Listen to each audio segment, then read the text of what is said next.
Hello everyone, welcome to CUET Civil Step and warm welcome to today's class. So how are you all? I hope that you're doing good. So this is our Electrochemistry Part 2 lecture और ये आपकी CUET के लिए और 12th board के लिए बहुत ही important रहने वाला है. आज हम लोग डिस्कस करने वाले हैं जो हमारा लास्ट क्लास था उससे फर्दर डिस्कस करने वाले, ठीक है. So I hope that I am completely audible and visible to you, right? Yes.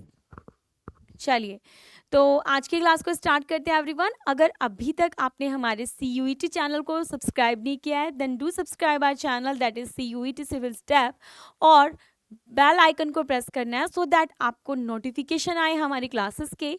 और चूंकि अभी बहुत ही कम टाइम बचा है बच्चों आपके एग्ज़ाम की प्रिपरेशन के लिए, तो ये सारी क्लासेस सारे सेशंस आपके लिए बहुत ज़्यादा इंपॉर्टेंट होने वाले हैं. तो आप खुद भी इन क्लासेस में रेगुलर रहना है और अपने फ्रेंड्स को भी शेयर करना है ताकि सबको इस चीज़ का बेनिफिट मिले, ठीक है. So everyone let's start the class. So chapter 3 है अपना इलेक्ट्रोकेमिस्ट्री पार्ट 2. तो यहाँ पे आज हम क्या क्या डिस्कस करने वाले हैं that is road map of our class. Introduction रहेगा, ईएमएफ क्या होता है, शी क्या होता है, standard hydrogen electrode, then electrochemical series very very important क्योंकि यहाँ से जो क्वेश्चंस पुट अप होते हैं अबाउट द मेटल रिएक्टिविटी कि कौन डिस्प्लेसमेंट किसको करेगा, right. Then applications and reactivity of metal. तो ये सब आज के क्लास में हम डिस्कस करने वाले हैं. Then stay alert, stay with a pen and notebook so that आप सारी चीज़ें नोट कर पाओ जो इंपॉर्टेंट की पॉइंट्स है, ठीक है. So let's start it. At first in the last class में जो मैंने आपको एक होमवर्क क्वेश्चन दिया था उस होमवर्क क्वेश्चन को हम पहले डिस्कस कर लेते हैं. That the standard reduction potential of XYZ metal are given to you, that is X का आपको दिया गया है स्टैंडर्ड रिडक्शन पोटेंशियल. इसको हम ई नॉट रिडक्शन इस तरीके से रिप्रेजेंट करते हैं और ये आपको दिया है 0.52. देन अगेन आपको वाई मेटल का दिया हुआ है 3.03 और आपको जी मेटल का दिया हुआ है -1.18, ठीक है. ओके, दैट इज ऑल्सो -3.03 और ये पॉजिटिव में है. आपसे पूछा है that the order of reducing power of the metal. Reducing power everyone, what is the reducing power? जो रिड्यूसिंग पावर होती है इसका मतलब है कि कोई भी मेटल कितना इजीली इलेक्ट्रॉन डोनेट कर सकता है, कोई भी मेटल कितना इजीली इलेक्ट्रॉन दे सकता है किसी दूसरे एलिमेंट को, that is the reducing power. दूसरों का रिडक्शन करते हैं, खुद का ऑक्सीडेशन होता है, इन्हें हम रिड्यूसिंग एजेंट कहते हैं, ठीक है. तो एवरीवन जब हम रिड्यूसिंग एजेंट की बात कर रहे हैं, रिड्यूसिंग पावर की बात कर रहे हैं यहाँ पे, तो आपको दिखाई दे रहा होगा कि स्टैंडर्ड रिडक्शन पोटेंशियल दिया गया है. तो ये जो स्टैंडर्ड रिडक्शन पोटेंशियल है एक्चुअल में इसकी एक वैल्यू आपको दी गई है. ये जो वैल्यू है everyone that represent the reducing power of the metal. यानी कि इस वैल्यू के बेस पे आप रिड्यूसिंग पावर बता सकते हैं कि आपका मेटल कितना अच्छा रिड्यूसिंग एजेंट है. यानी कि बेसिकली जब ये ई रिडक्शन की वैल्यू जितनी ज़्यादा हाई नेगेटिव होती है, high value of the negative में जितनी ज़्यादा उसकी वैल्यू हाई होती है उतना ही अच्छा वो रिड्यूसिंग एजेंट होता है. यानी कि रिडक्शन पोटेंशियल जब आप फाइंड आउट करते हो तो बेसिकली आप क्या बता रहे हो कि जैसे सपोज जिंक है, जिंक 2+ है, आपने इसको 2 इलेक्ट्रॉन दिए और ये जिंक सॉलिड में कन्वर्ट हो गया, तो यहाँ इसका रिडक्शन हो रहा है, आपने इसका रिडक्शन करवाया, आपको रिडक्शन पोटेंशियल की वैल्यू यहाँ पे मिल रही है -1.5 इलेक्ट्रॉन वोल्ट. अब ये रिडक्शन जो पोटेंशियल की वैल्यू है ये आपको एक्सप्लेन कर रही है, बता रही है कि जिंक को इलेक्ट्रॉन नहीं चाहिए, वैल्यू नेगेटिव में है. अगर वैल्यू पॉजिटिव होता इसका मतलब जिंक इलेक्ट्रॉन इजीली ले लेता. अभी जिंक की नेचर है कि वो इलेक्ट्रॉन इजीली नहीं लेना चाहता, वो इलेक्ट्रॉन देना चाहता है, that's why the value coming in the negative. तो जितने भी मेटल्स होते हैं एवरीवन, इन सब को, सारे मेटल्स को एक ई रिडक्शन पोटेंशियल के नेगेटिव से लेके पॉजिटिव वैल्यू के अंदर अरेंज किया जाता है. ठीक है, वैल्यू में अरेंज किया जाता है। और ये जो वैल्यू है दैट इज मेटल की रिएक्टिविटी वैल्यू होती है। मेटल हाईली रिएक्टिव से लो रिएक्टिविटी में जा रहा है। मेटल रिड्यूसिंग एजेंट से स्ट्रॉन्ग ऑक्सीडाइजिंग एजेंट के नेचर में जा रहा है। तो दैट मीन्स रिडक्शन पोटेंशियल की वैल्यू जितनी ज़्यादा नेगेटिव है उसकी रिड्यूसिंग पावर उतनी ही ज़्यादा है। तो हमारा आंसर क्या होगा, आपने देखा -3.03 यानी y सबसे ज़्यादा नेगेटिव वैल्यू इसकी y की है। दैट मीन्स जो y है that is the very good और strong reducing agent in here. ठीक है, तो यहाँ पे y जो है ये अच्छा रिड्यूसिंग एजेंट है। So the correct answer is y z x। सबसे ज़्यादा वैल्यू y की, उसके बाद z की और x की पॉजिटिव है। तो x की रिडक्शन पोटेंशियल पॉजिटिव है, इसका मतलब कि x की इलेक्ट्रॉन लेने की, रिड्यूस होने की टेंडेंसी ज़्यादा है। That's why the value coming in as positive. ठीक है, इज दैट क्लियर? तो आई होप कि आपको ये कंसेप्ट क्लियर हो गया हो। ठीक है, तो एवरीवन आगे चलते हैं। सो आज की then next again there is a question कि zinc can be coated on iron to produce galvanised iron, यानी कि आप आयरन के ऊपर जिंक की कोटिंग कर सकते हो। हम सब जानते हैं कि जो आयरन होता है that is a corrosive metal, यानी वो अगर उसको मॉइस्चर मिल गया, अगर उसको H2O और मॉइस्चर हवा सब मिल गई, ऑक्सीजन मिल गया, H2O मिल गया, तो वो ऑक्साइड में कन्वर्ट होके और उसमें रस्टिंग स्टार्ट हो जाती है, जिसमें कि हम बोलते हैं ना जंग लग गया। तो हम क्या करते हैं, आयरन को प्रोटेक्ट करने के लिए हम जिंक की कोटिंग करते हैं। तो यानी कि हम आयरन को ऊपर जिंक की कोटिंग कर सकते हैं, आयरन के ऊपर हम जिंक की कोटिंग कर सकते हैं, लेकिन reverse is not true. Is it because reverse is not true, यानी कि आप जिंक के ऊपर आयरन की कोटिंग नहीं कर सकते, आयरन के ऊपर जिंक की कोटिंग कर सकते हो, बिकॉज जिंक जो है इसका रिडक्शन पोटेंशियल है एवरीवन, जिसे हम इलेक्ट्रोड पोटेंशियल भी कहते हैं। क्या बोलते हैं, इलेक्ट्रोड पोटेंशियल भी बोलते हैं। That is highly negative. ये क्या होता है, नेगेटिव। और आयरन का क्या होता है, आयरन का रिडक्शन पोटेंशियल या इलेक्ट्रोड पोटेंशियल जिंक से ज़्यादा होता है, जिंक का कम होता है। यानी जिंक की टेंडेंसी इलेक्ट्रॉन देने की है, आयरन की टेंडेंसी इलेक्ट्रॉन लेने की है एज कंपेयर टू जिंक। तो कौन सा ऑप्शन सही है? Zinc is lighter than iron, no. Zinc has a lower melting point than iron, no. That will not decide कि ये सब कुछ क्यों हो रहा है। Zinc has a lower negative electrode potential than iron. That is absolutely correct. Zinc का जो नेगेटिव इलेक्ट्रोड पोटेंशियल होता है that is higher than iron. ये लास्ट वाला is more correct. Zinc has higher negative electrode potential than iron. Zinc का जो negative potential है वो कि आयरन से ज़्यादा है, इसलिए वो रिड्यूसिंग एजेंट की तरह बिहेव करता है।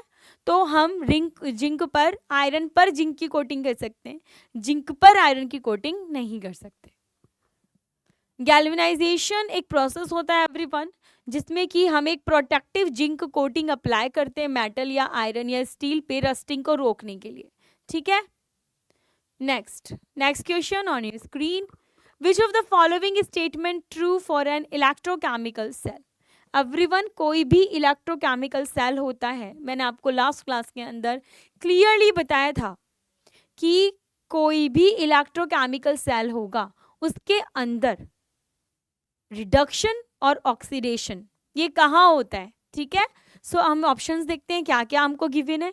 Oxidation occurs at the anode only, reduction occurs at the anode only, oxidation occurs at both anode and cathode, reduction occurs at both anode and cathode। तो इन चारों के अंदर द करेक्ट आंसर जो आपको दिखाई दे रहा है that is option number A, यानी कि oxidation occurs at the anode only. Oxidation कहाँ होता है बच्चों, सिर्फ और सिर्फ एनोड पर ऑक्सीडेशन होता है, यानी कि there is a electron that is anode, it's a electrode, और there is another electrode that is cathode. तो एनोड पर हमेशा ऑक्सीडेशन होता है, यानी कि जैसे कोई भी मेटल है वो बच्चों यहाँ पे इलेक्ट्रॉन देगा और वो इलेक्ट्रॉन एक बैटरी के थ्रू सप्लाई होके कहाँ पहुँचते हैं, कैथोड पर पहुँचते हैं, और कैथोड पे जो मेटल है वो इलेक्ट्रॉन गेन करता है और डिपॉजिट हो जाता है, यानी कि this is the reduction process and this is the oxidation process, right. ठीक है, तो ऑक्सीडेशन और रिडक्शन ये दोनों बच्चों कहाँ कहाँ होते हैं, दैट इज द फिक्स। किसी भी इलेक्ट्रोकेमिकल सेल में हमेशा एनोड पे होता है ऑक्सीडेशन और कैथोड पे होता है रिडक्शन। ये चीज़ याद रखनी है आपने, ठीक है, क्योंकि बहुत काम आएगी। जैसे ही आप ईएमएफ निकालते हैं तो उसके अंदर भी यहाँ पे ये ई सेल निकालते हैं तो वहाँ पे भी ये काम आती है। तो चाहे आप इलेक्ट्रोकेमिकल के अंदर वोलेटिक सेल ले रहे हैं, आप डैनियल सेल ले रहे हैं, आप इलेक्ट्रोलाइट सेल ले रहे हैं, कोई सा भी सेल ले लो आप, साइन चेंज होते हैं लेकिन द प्रोसेस वो हमेशा सेम होता है। ठीक है, हम फर्दर इसको देखेंगे भी। चलिए आगे चलते हैं। Next question everyone, the difference between the electrode potential of the two electrodes, यानी कि जो ये दो इलेक्ट्रोड्स होते हैं किसी भी सेल के बनाने में, तो इन दोनों के बीच में जो पोटेंशियल डिफरेंस है when no current is drawn through the cell is called, क्या बोलते हैं उसको हम, the correct answer is cell EMF, cell का ईएमएफ, यानी इलेक्ट्रोमोटिव फोर्स बोला जाता है। ईएमएफ का फुल फॉर्म होता है electromotive force.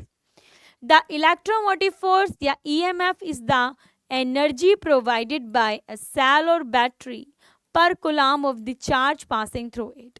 It is measured in the volt, volt में हम इसे मेजर करते हैं। It is the potential difference across the terminal of the cell when no current is flowing, जब कोई भी करंट फ्लो नहीं हो रहा, एक सर्किट ओपन है, तब इलेक्ट्रोड्स में, दोनों इलेक्ट्रोड्स के बीच में जो पोटेंशियल डिफरेंस है उससे हम इलेक्ट्रोमोटिव फोर्स या ईएमएफ ऑफ द सेल कहते हैं। दिस द कांस्टेंट है बच्चों, ये कांस्टेंट रहती है। EMF is the cause. It is the amount of work to be done to move an unit potential difference का मतलब होता है ये, ठीक है। पोटेंशियल डिफरेंस यानी ईएमएफ की वजह से जो पोटेंशियल डिफरेंस आ रहा है दैट इज द रिजल्ट। चलो next question on your screen, this one, the standard electrode potential for the half cell reaction are as follows. अब आपको यहाँ पे स्टैंडर्ड इलेक्ट्रोड पोटेंशियल सेल निकालना है, यानी कि ई नॉट सेल आपको फाइंड आउट करना। कैसे करेंगे, कैसे करेंगे एवरीवन बताइए। इसका एक सिंपल सा फॉर्मूला होता है that E naught cathode minus E not anode, बस ये याद रखना है आपको, ठीक है। ई नोड कैथोड और ई नोड एनोड होता है ना। और ये हम जब बात कर रहे हैं this is the reduction potential, ये सारी वैल्यू जो हम बात कर रहे हैं ये सब की सब रिडक्शन पोटेंशियल है। अब इसका आंसर क्या आएगा, अब आप क्वेश्चन को देखिए। जब आप क्वेश्चन को देखोगे तो आपको दिखाई देगा कि यहाँ तो ऑक्सीडेशन पोटेंशियल दिया हुआ है, यानी कि यहाँ तो हमको ई ऑक्सीडेशन पोटेंशियल दिया हुआ है for zinc and for iron, दोनों के लिए। हमें तो चाहिए इसका रिडक्शन पोटेंशियल दोनों का, क्योंकि हमेशा इस फॉर्मूला में आप रिडक्शन पोटेंशियल ही पुट करोगे, ऑक्सीडेशन पोटेंशियल कभी भी पुट नहीं कर सकते, रिडक्शन पोटेंशियल ही पुट करना है। So whenever oxidation potential given to you and you have to find out the oxidation potential, sorry, reduction potential. So there is a formula which you are going to use, that reduction potential is equals to minus E naught oxidation potential. ये दोनों एक दूसरे के opposite होते हैं। तो अगर आपको ऑक्सीडेशन पोटेंशियल दिया हुआ है तो आप माइनस उसका ऑपोजिट जब माइनस लगा दोगे तो आपको रिडक्शन पोटेंशियल मिल जाएगा। यानी कि reduction potential of the zinc is minus 0.41, reduction potential of the iron is, वो पॉजिटिव के अंदर है तो माइनस 0.46। ये दीज आर दी वैल्यूज। अब आप फाइंड आउट करो, तो जब आप ई कैथोड माइनस ई एनोड करोगे, क्या करोगे, ई कैथोड माइनस ई एनोड, ठीक है। तो ई कैथोड माइनस ई एनोड आपने करना है, तो यहाँ पे क्या करना है, वैल्यूज पुट करनी है। अब ये पता करना है कि कैथोड कौन बनता है और एनोड किसका बनता है, किसका कैथोड और किसका एनोड, ठीक है एवरीवन। तो यहाँ पे आपको जो कैथोड दिया हुआ है, this is the value in the negative, यहाँ पे जो वैल्यू है ये नेगेटिव साइन है, तो यहाँ पे पॉजिटिव हो जाएगा, ठीक है। द वैल्यू यहाँ पे करेक्शन कर लेना, माइनस में दिया है -0.46, तो यहाँ माइनस और ये माइनस माइनस प्लस, प्लस 0.47। अब कैथोड किसका बनेगा और एनोड किसका बनेगा, तो अब वैल्यू देखो। जब आप देखोगे तो आप देखोगे आयरन का रिडक्शन पोटेंशियल तो पॉजिटिव है, लेकिन जिंक का रिडक्शन पोटेंशियल नेगेटिव है। इसका मतलब कैथोड वो बनाता है जो कि इलेक्ट्रॉन लेना चाहता हो, यानी जिसका रिडक्शन पोटेंशियल पॉजिटिव आता है वो कैथोड बनाते हैं, ठीक है। जिनकी रिड्यूसिंग पावर बहुत कम होती है वो कैथोड बनाते हैं, जिनकी ऑक्सीडाइजिंग पावर अच्छी होती है, दूसरों का ऑक्सीडेशन खुद का रिडक्शन, वो कैथोड बनाते हैं। तो यहाँ पे जब हमने वैल्यू देखी तो हमने कहा आयरन कैथोड बनेगा और जिंक एनोड बनेगा, ठीक है। वैल्यू देके फाइंड आउट करना है बच्चों, yes that you have to do. आप बिना वैल्यू को देखे आप नहीं बता सकते कि कैथोड बनेगा कि एनोड, मतलब कौन सा क्या बनेगा, वैल्यू को कंपेयर करके ही आप बता सकते हो, ठीक है। चलो आगे आ जाओ। अब जब हमने ये फाइंड आउट कर लिया तो वैल्यू पुट कर दो। ई कैथोड है प्लस का 0.46 माइनस माइनस 0.41, तो ये इन दोनों को प्लस कर देंगे। जब इन दोनों को जोड़ देंगे माइनस माइनस क्या हो जाएगा, प्लस 0.46 0.41 617 1.17, क्या आ जाएगा पॉजिटिव में 1.17। Option number C is the correct answer. Clear, yes. चलिए तो नेक्स्ट चलते हैं। अभी आज का टॉपिक स्टार्ट है हमारा standard reduction potential. Standard reduction potential क्या होता है यह हम पहले पढ़ भी चुके हैं, अब दोबारा देख लेते हैं। That standard reduction potential is the reduction potential in the standard condition, यानी कि जब भी आप किसी मेटल को इलेक्ट्रॉन देते हो तो उस टाइम उसका जो इलेक्ट्रोड पोटेंशियल आएगा उसे हम स्टैंडर्ड रिडक्शन पोटेंशियल कहते हैं। ईएमएफ द सेल क्या होता है, EMF of a cell, sorry,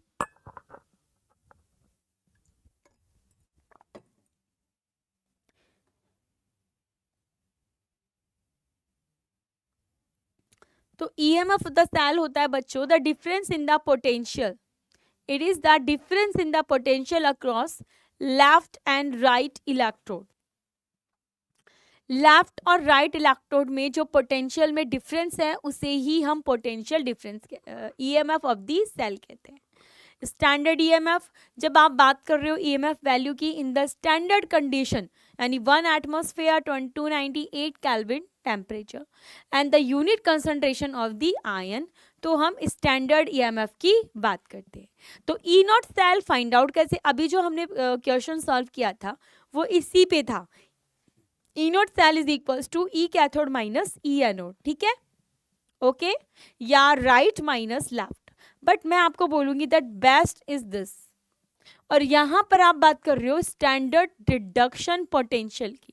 तो अगर आपको उसने स्टैंडर्ड रिडक्शन पोटेंशियल ना देके ऑक्सीडेशन पोटेंशियल दिया हुआ है तो आप क्या करोगे, that reduction SRP standard reduction potential is equals to minus SOP, ठीक है, ये फॉर्मूला याद रखना, that standard reduction potential equals to minus standard oxidising potential, ठीक है, क्लियर। चलिए नेक्स्ट, अब देखो नेक्स्ट है reference electrode. What is reference electrode everyone, ध्यान से देखिए रेफरेंस इलेक्ट्रोड क्या है।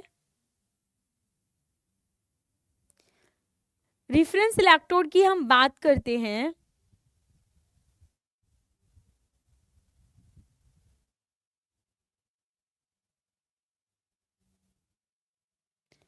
रेफरेंस इलेक्ट्रोड की हम कब बात करते हैं, दैट मीन्स जब हमें पोटेंशियल फाइंड आउट करना है, यानी that the potential of an individual half cell can not be measured, यानी कि एक इंडिविजुअल हाफ सेल का पोटेंशियल हम मेजर नहीं कर सकते।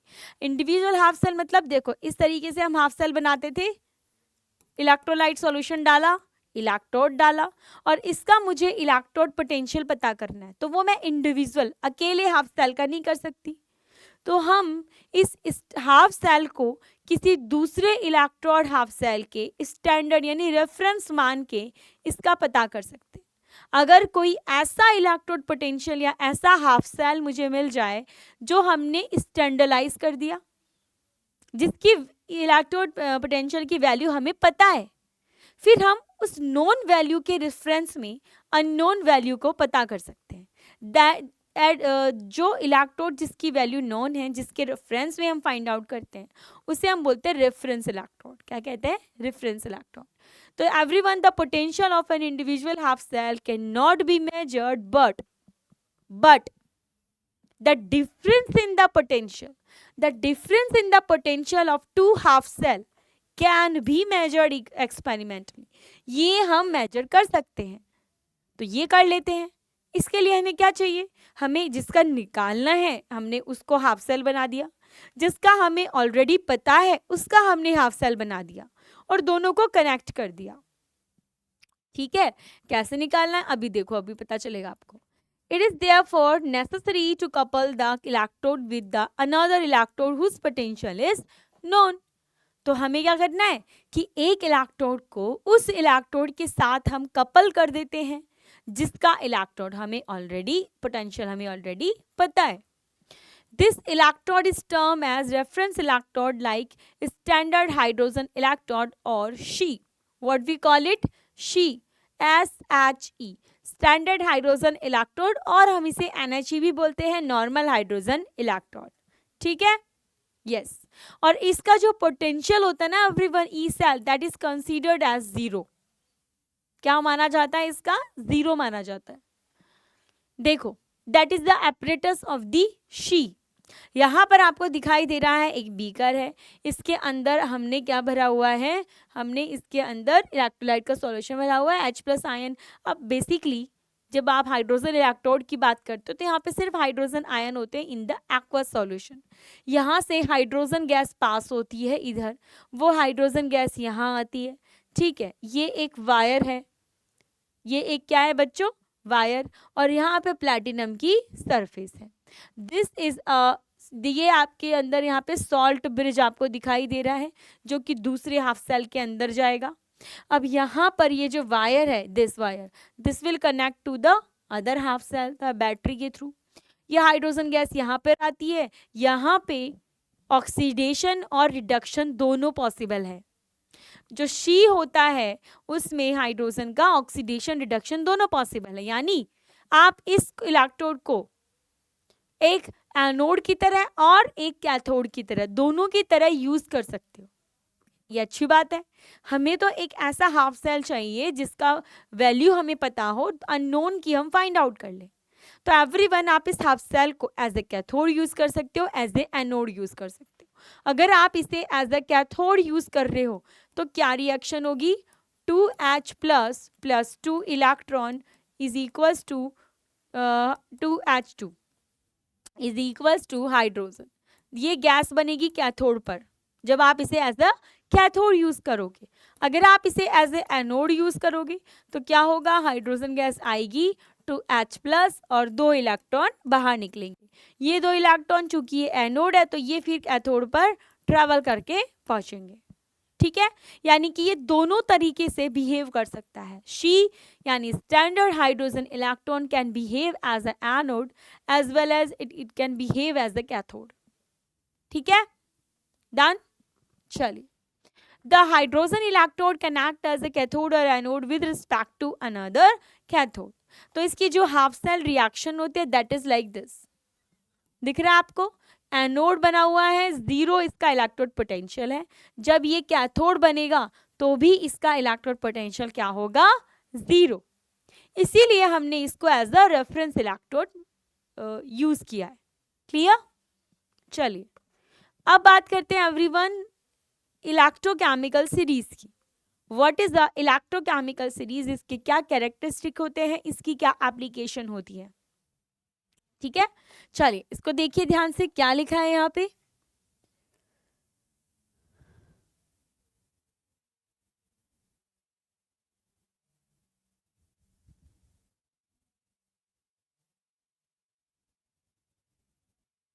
अगर हम यहाँ पे बात करते हैं,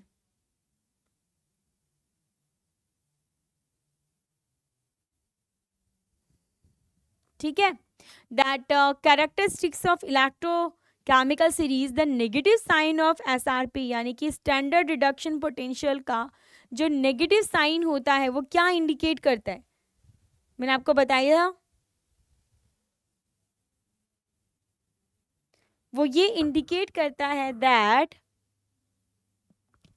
N electrode when joined with she, जब किसी, आपने क्या किया, आपने सपोज आपको इलेक्ट्रोड पोटेंशियल फाइंड आउट करना है और आपने SHE as a half cell ले लिया, so this is a SHE, और इससे आपने अपना कनेक्ट कर लिया और इसका आपको फाइंड आउट करनी है वैल्यू, ठीक है।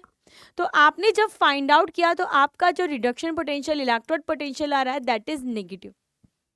इसका मतलब कि जो विद शी, दैट शी यहाँ पे एनोड की तरह काम कर रही है, ऑक्सीडेशन हो रहा है इलेक्ट्रोड पे, शी एज अ एनोड की तरह काम कर रही है और वहां पे ऑक्सीडेशन हो रहा है। तो इलेक्ट्रोकेमिकल सीरीज में दो substance are stronger reducing agent than hydrogen are placed above it, यानी कि जो हम शी है इसको मानकर हम एक इलेक्ट्रोकेमिकल सीरीज बनाते हैं, और बच्चों इस इलेक्ट्रोकेमिकल सीरीज के अंदर जब आप इसे पीडीएफ में उसमें देखेंगे आपको क्लियरली दिखेगा, ये एनसीईआरटी का ही एक टेबल है इलेक्ट्रोकेमिकल सीरीज का। इसके अंदर बच्चों हाइड्रोजन होता है बीच में, हाइड्रोजन का इलेक्ट्रोड पोटेंशियल होता है 0, इससे ऊपर जो होते हैं इसके ऊपर उन सब का रिडक्शन पोटेंशियल होता है नेगेटिव, इससे नीचे वालों का रिडक्शन पोटेंशियल होता है पॉजिटिव इलेक्ट्रोड पोटेंशियल जो हमने फाइंड आउट किया है। तो ये जो नेगेटिव वाले हैं ना बच्चों, these are the act as reducing agent, किसकी तरह रिएक्ट करते हैं, रिड्यूसिंग एजेंट की तरह, और ये सब एनोड बनाते हैं, क्या बनाते हैं, एनोड। ये जो नीचे पॉजिटिव है जिनका value, they act as a oxidising agent, किसकी तरह बिहेव करते हैं, ऑक्सीडाइजिंग एजेंट, और ये क्या बनाते हैं बच्चों, कैथोड बनाते हैं। ये मेटल जिनकी वैल्यू ये होती है उनका नेचर होता है कैथोड फॉर्मेशन का, ठीक है। और हम जानते हैं कैथोड पे रिडक्शन होगा और जो एनोड बनाएंगे उन पे ऑक्सीडेशन होगा, और ऑक्सीडेशन वाला ही उनका नेचर है। इसी सीरीज को जिसके अंदर मेटल अरेंज है in this manner from higher reactivity to the lower reactivity and higher negative value of, या we can say like this कि रिडक्शन पोटेंशियल की लोअर वैल्यू से रिडक्शन पोटेंशियल की हायर वैल्यू तक, इस सीरीज को हम इलेक्ट्रोकेमिकल सीरीज कहते हैं। Is that clear? ये समझ में आया इलेक्ट्रोकेमिकल सीरीज क्या होता है, ठीक है।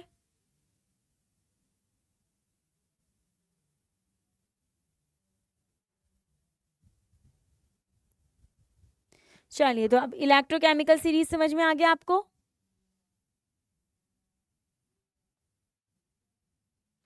ओके, नेक्स्ट एप्लीकेशन क्या है, ये इलेक्ट्रोकेमिकल सीरीज की क्या एप्लीकेशन होती है।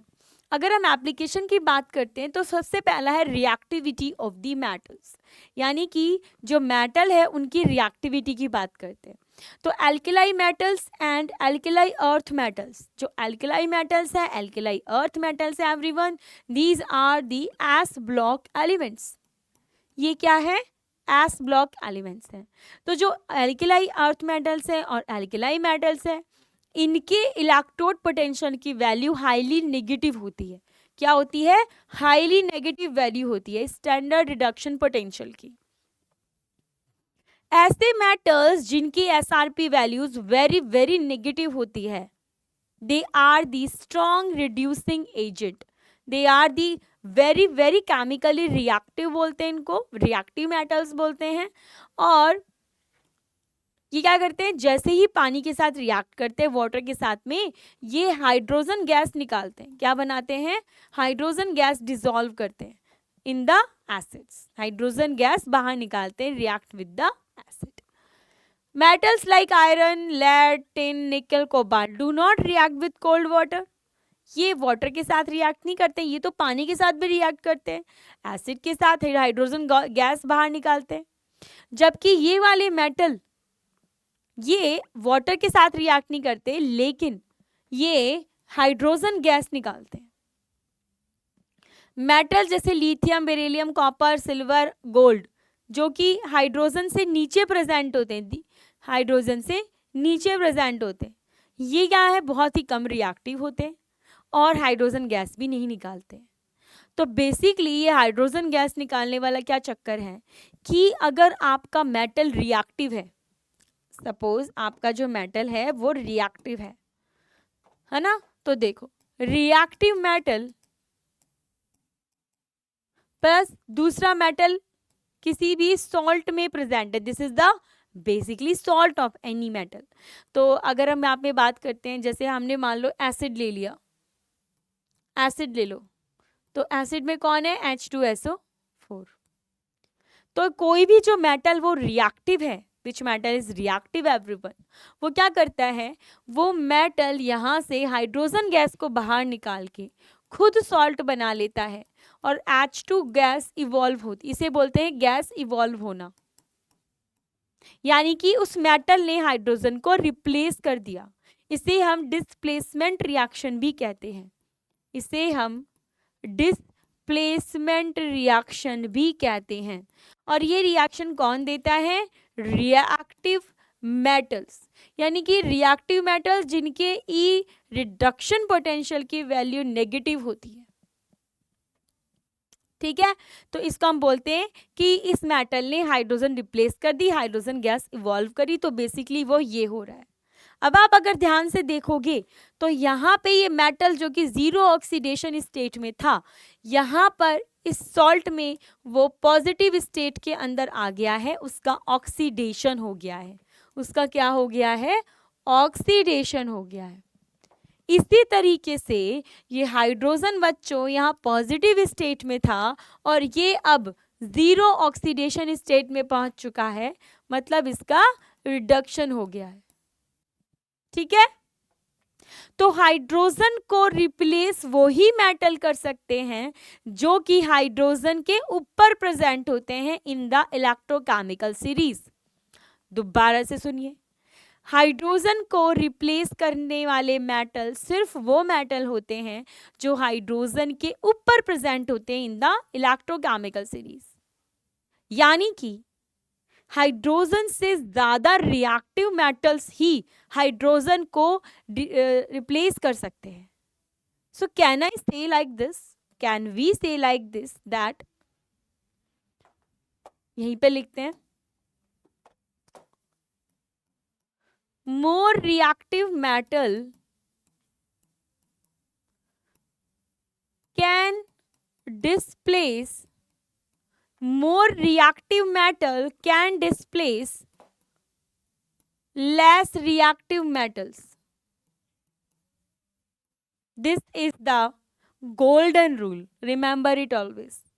जो ज्यादा रिएक्टिव मेटल है बच्चों, सिर्फ वो ही क्या कर सकता है, मोर रिएक्टिव मेटल ही लेस रिएक्टिव मेटल को रिप्लेस कर सकता है।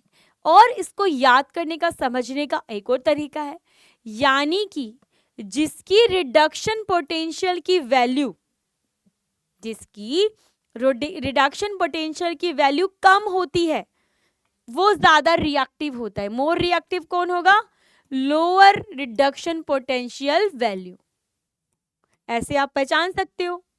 लेस रिएक्टिव मेटल कौन है, जिसकी ई रिडक्शन पोटेंशियल की वैल्यू हायर है, ज्यादा है। ठीक है, clear. So this is the very very important rule. Okay,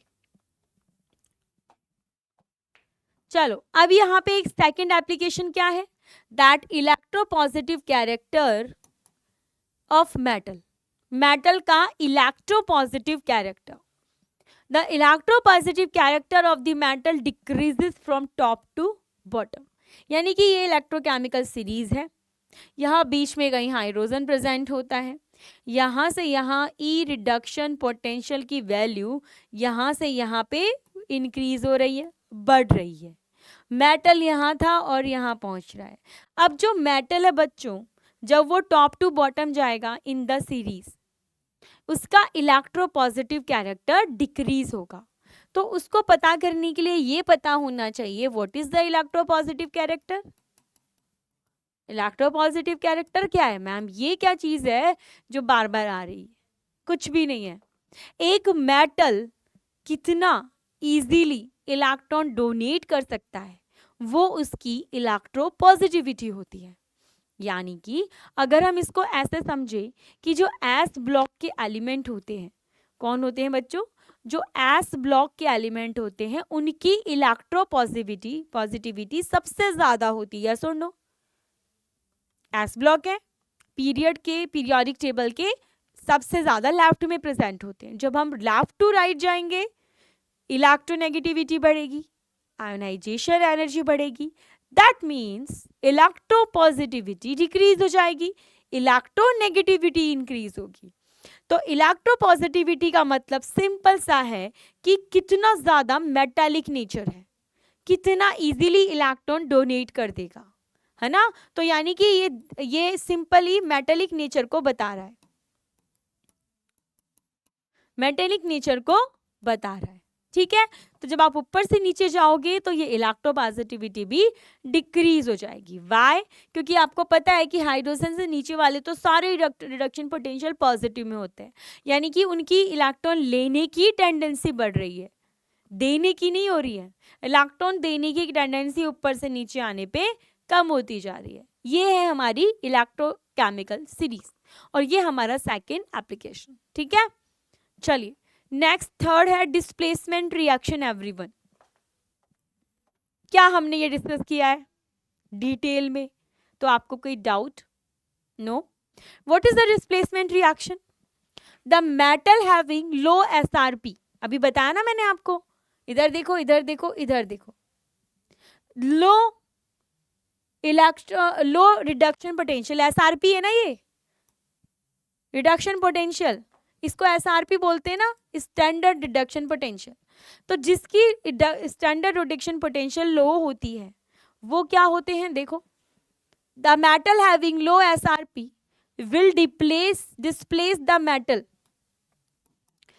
displace the metal from its salt solution which has the higher value of SRP.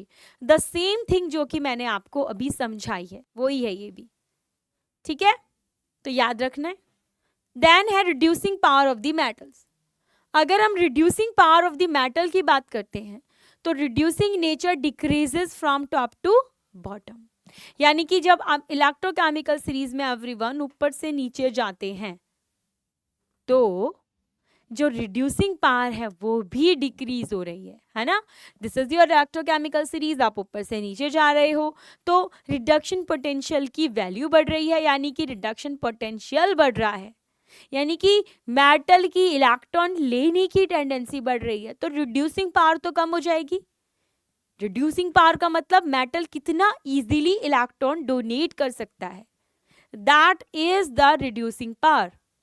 तो जब मेटल ऊपर से नीचे आ रहा है और उसकी रिड्यूसिंग पोटेंशियल बढ़ रहा है, यानी कि उसकी रिड्यूस होने की पावर बढ़ रही है, तो क्या वो रिड्यूस करेगा? नो। रिड्यूसिंग पावर मतलब रिड्यूस करने की पावर धीरे धीरे कम हो रही है, ऑक्सीडाइजिंग पावर बढ़ रही है, यानी दूसरों का ऑक्सीडेशन खुद का रिडक्शन। क्लियर? चलिए बच्चों, तो दीज आर दी 4 इंपॉर्टेंट। अच्छा, और 2-3 एप्लीकेशन है वो भी हम डिस्कस करते हैं। Oxidising nature of non metals, यानी कि ऑक्सीडाइजिंग नेचर बढ़ता है जब हम ऊपर से नीचे आते हैं, टॉप टू बॉटम। अभी बताया मैंने आपको कि ऑक्सीडाइजिंग नेचर बढ़ेगा, दूसरों का ऑक्सीडेशन खुद का रिडक्शन, यानी कि जब आप ऊपर से नीचे आओगे तो नॉन मेटेलिक नेचर बढ़ रहा है, मेटेलिक नेचर डिक्रीज हो रहा है, इलेक्ट्रोपॉजिटिव नेचर डिक्रीज हो रहा है और ऑक्सीडाइजिंग पावर इंक्रीज हो रही है, यानी कि वो उसको इलेक्ट्रॉन लेने का है, देने का नहीं है। ठीक है। Thermal stability of the metallic oxides, the thermal stability of the metal oxide also decreases from top to bottom. अब देखो थर्मल स्टेबिलिटी का क्या मतलब है, अगर आप हीट दोगे तो क्या वो ऑक्साइड इजीली डिकम्पोज हो जाएगा, यस और नो। चूंकि मेटेलिक नेचर कम हो रहा है तो थर्मल स्टेबिलिटी भी डिक्रीज हो जाएगी। Product of the electrolysis, this is very important. Electrolysis हम पढ़ेंगे, अभी तक हमने तो सिर्फ डैनियल सेल पढ़ा है, उसके अंदर क्या होता है इलेक्ट्रोकेमिकल सेल है। इलेक्ट्रोलाइसिस में हम इलेक्ट्रोलाइट सेल पढ़ेंगे, जिसके अंदर क्या होता है कि केमिकल एनर्जी को इलेक्ट्रिकल में ना कन्वर्ट करके इलेक्ट्रिकल को केमिकल में कन्वर्ट किया जाता है, that is the electrolytic cell. The ion which is a stronger oxidising agent in discharge first at the cathode. तो आप यहाँ पे देखोगे कि जो आयन्स होते हैं उनका रेस लगती है, आयन्स की रेस लगती है। अब ऐसे आयन्स जो कि स्ट्रॉन्गर ऑक्सीडाइजिंग एजेंट है, यानी जिनको फटाफट इलेक्ट्रॉन लेने हैं, इलेक्ट्रॉन लेके ऑक्सीडाइज होना है, वो सबसे पहले जाके कैथोड पे डिस्चार्ज हो जाते हैं, मतलब सबसे पहले जाके ऑक्सीडाइज हो जाते हैं, रिड्यूस हो जाते हैं वहां पे जाके, ठीक है। सो ये हम इलेक्ट्रोलाइसिस में देखेंगे। That is also can be explain on the basis of the electrochemical series. तो everyone these are the applications of the electrochemical series, ठीक है। और दो बचे हुए, कोरोजन ऑफ द मेटल्स, यानी कि मेटल्स का कोरोजन आपने देखा है, हाँ हम देखते हैं मैम कि जो आयरन होता है अगर हम उसको रख दे 5-6 महीने के लिए तो वाटर, मॉइस्चर, नमी और एयर की प्रेजेंस में वो उसमें जंग लगना शुरू हो जाती है, रस्टिंग शुरू हो जाती है। तो आयरन में होती है, कॉपर में भी होती है। कॉपर जो होता है यानी कि तांबा, जब आप देखोगे कि उसके बर्तन को आपने रखा हुआ है तो उसके ऊपर एक ग्रीन कोटिंग बन जाती है कॉपर कार्बोनेट की, ग्रीन कोटिंग, तो वो भी उसके अंदर कोरोजन हो गया, है ना। आपने चांदी में देखा है सिल्वर, सिल्वर जो होती है वो भी ब्लैक ब्लैक दिखाई देने लगती है, ब्लैक लेयर बना लेती है ना। तो ये सब क्या है कोरोजन, यानी मेटल्स का डिस्ट्रॉय होना। तो कोरोजन ऑफ मेटल की अगर हम बात करेंगे, that D deterioration of a substance because of its reaction with the environment. और ये जो कोरोजन टेंडेंसी है ये टॉप टू बॉटम में अगर आप जाते हो तो डिक्रीज हो जाती है, यानी कि जितना रिएक्टिव मेटल है वो उतना ही जल्दी कोरोइड होगा। The extraction of metal, silver and gold extracted bye cyanide process, ये किससे किए जाते हैं, इसमें भी इलेक्ट्रोकेमिकल सीरीज को यूज किया जाता है, ठीक है। चलिए नाउ